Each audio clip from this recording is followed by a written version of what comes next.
Et bonjour à tous, c'est Enagrom, j'espère que vous allez bien. On se retrouve aujourd'hui pour une nouvelle vidéo test de matériel parce que j'ai vu que la dernière vous avait énormément plu. Aujourd'hui je vais donc parler des feutres à alcool de la marque OUU. Ce sont des feutres que j'utilise beaucoup pour mes illustrations comparés aux feutres graphite qu'on a vu dans la vidéo précédente. Ici ce sont des feutres que je connais bien, je vais donc pouvoir vous en parler un petit peu plus en profondeur étant donné que pour les graphites, vu que je n'allais pas vider un feutre entier pour tester la durée de vie, là au niveau des feutres OUU, je la connais donc je pourrais vous en dire plus. Pour vous donner quelques infos, les feutres à alcool OUU existent en 320 couleurs différentes, ce qui est assez ouf. De mon côté, j'ai un pack de 216 couleurs, ce qui va me permettre de montrer à la caméra les nombreuses couleurs disponibles. Quelque chose que j'aime bien chez ces feutres, c'est la diversité. On a plusieurs gammes de feutres à alcool avec différentes pointes. Je vous mettrai des petits screens à l'écran, mais on a, si vous aimez les pointes biseautées par exemple, vous avez des pointes biseautées. Si vous aimez les pointes fines et les pointes brush comme moi et que pour vous c'est indispensable, et ben c'est possible. C'est pour ça aussi que j'aime énormément ces feutres parce que on a le combo, mon combo préféré, la pointe fine et la pointe brush. De mon côté, je vais donc vous parler des feutres à alcool OUU de série B. Et en ce qui concerne les pointes, pour le coup, je les ai comparées à des Pro Markers pour que vous puissiez un petit peu voir la différence. La pointe brush pour le coup est vraiment sympa. Elle est beaucoup moins souple que la pointe brush des brush markers par exemple. Mais moi je la préfère parce que du coup je la trouve plus simple à manier. En ce qui concerne la pointe fine, pour le coup, elle est un poil plus longue que celle des Pro Markers, mais sinon elle est relativement similaire. Et en ce qui concerne la durée de vie, il faut savoir que j'ai ces feutres depuis pas mal de temps maintenant, j'ai acheté un pack, et que j'ai seulement mes couleurs, disons,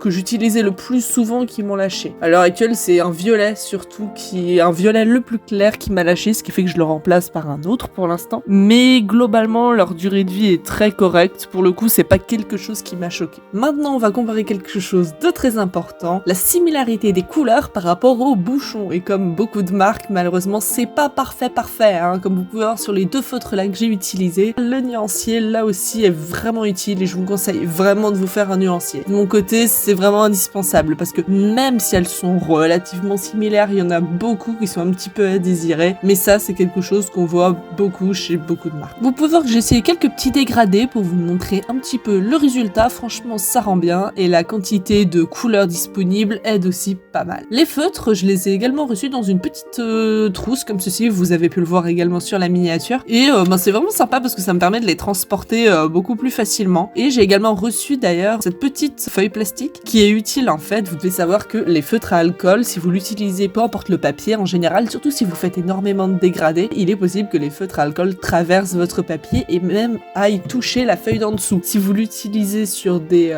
carnets par exemple, vous avez dû vous en rendre compte, et ben cette feuille plastique est utilisée pour ça. Vous la mettez en dessous et du coup le plastique ne traversera pas votre feuille. C'est quelque chose que je ne pense jamais à utiliser, mais sachez que je l'ai reçu avec au moment où je les ai achetés. En continuant à vous donner les qualités et les défauts des feutres, on va faire un petit test sur le terrain. J'ai sorti mon sketchbook et comme les autres vidéos test, je vais faire un portrait. Ici, je vais faire une espèce de créature aquatique, sirène. Me demandez pas trop ce que j'ai dessiné. Et je vais essayer de faire des dégradés avec des couleurs bien différentes et bien opposées comme du jaune et du violet. Je vais également utiliser un blender, mais étant donné que le blender OUU m'a lâché, étant donné que je l'utilisais très souvent, je vais utiliser un blender de chez Pro Marker. Mais c'est exactement la même chose, c'est un feutre en fait qui n'a pas de couleur, qui est là pour aider à faire les dégradés. Et qu'il soit d'une marque ou d'une autre, clairement ça ne change pas grand chose. Un truc qui m'a été donné aussi, c'est les petits nuanciers que vous avez pu voir. Pour le coup, ils m'ont été donnés avec la trousse quand je l'ai acheté. Par contre, le côté négatif, c'est que les couleurs sont pas du tout dans l'ordre, elles sont à peu près triées, mais elles sont pas rangées par teinte par exemple. Ce qui fait que pour chercher les couleurs, t'es obligé de tous les sortir et de tous les regarder et c'est un poil plus long. J'aurais énormément aimé qu'ils soient placés dans l'ordre du plus clair au plus foncé, ce qui explique pourquoi de mon côté, je me suis refait un nuancier avec mes couleurs bien classées pour m'aider et pour retrouver beaucoup plus facilement mes couleurs. D'ailleurs, en parlant de nuancier, lors de ma dernière vidéo, je mettrai ton commentaire à l'écran, je suis désolée à l'heure actuelle, je n'ai plus ton nom, mais je te mettrai là en haut de l'écran, tu seras quelque part. Un commentaire m'a précisé que lui, ce qu'il faisait, c'était qu'il qu'ils mettaient des petits cercles de couleurs en haut des feutres pour pouvoir du coup les trouver facilement. C'est quelque chose qui, je pense, est vraiment sympa. J'ai pas encore essayé, mais ça peut être une bonne astuce si vous avez pas envie d'avoir et un nuancier et vos feutres et que vous voulez en fait avoir les deux en même temps. C'est quelque chose qui, je pense, marche vraiment très très bien. Et en tout cas, merci à toi pour ton commentaire et pour cette astuce. C'est toujours super sympa qu'on puisse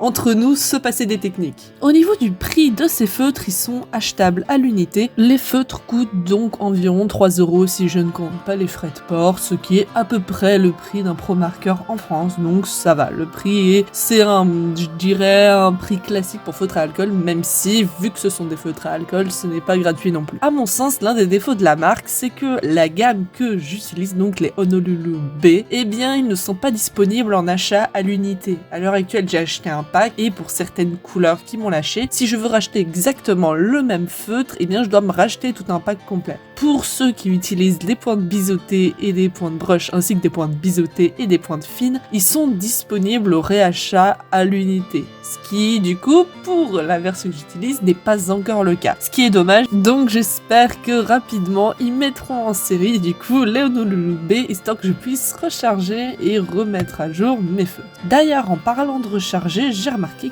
que les feutres à alcool de chez OU étaient rechargeables. La recharge coûte 6 € et elle peut remplir à peu près 5 fois un feutre à alcool OU, ce qui est donc assez rentable, je pense. Mais je ne l'ai jamais essayé, donc je ne peux pas vous dire. Après avoir parlé de tout ce qui est matériel, prix, recharge, etc., si on parlait de leur qualité. Globalement, je suis vraiment satisfait de la qualité des feutres OU. Comme vous pouvez voir sur mon ILU, les dégradés se font vraiment super bien et la diversité de couleurs me permet vraiment de faire quelque chose d'élaboré. Le plus gros défaut, je dirais que vraiment, c'est le fait que les bouchons et les couleurs sont la plupart du temps pas du tout les bons. Ce qui fait que je ne peux pas me permettre de prendre un feutre au hasard et de me fier aux bouchons.